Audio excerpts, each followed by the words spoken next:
Vectors next question చూడండి VSQ.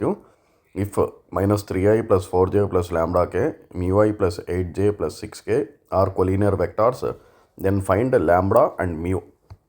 చాలా easy question. A vector ఇచ్చాడు, బి వెక్టార్ ఇచ్చాడు, లాంబ్డా మ్యూ ఫైండ్ చేయమంటున్నాడు. రెండు వెక్టార్స్ కొలీనియర్ అంటే ఆ రెండు వెక్టార్స్ ఒకే లైన్ మీద ఉన్నాయని, lies on the same line అని. ఏ వెక్టారు బి వెక్టారు ఒకే లైన్ మీద ఉన్నాయి, అప్పుడే కొలీనియర్ అవుతుంది అది. ఇప్పుడు కొలీనియర్ ఫార్ములా చూడండి. a1/b1 = a2/b2 = a3/b3. ఈ ఫార్ములా ప్రకారం రాసుకుంటే ఇక్కడ మనం therefore -3/μ = 4/8 = λ/6. సో ఇప్పుడు ఏం చేయాలి?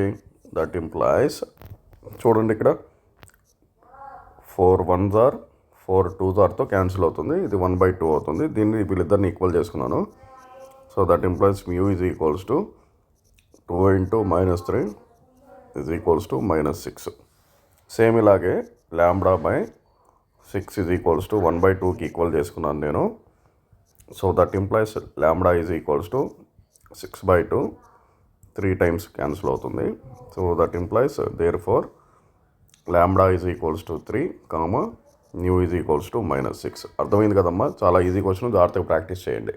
ఛానల్ని లైక్, షేర్, సబ్స్క్రైబ్ చేసుకోండి ప్లీజ్.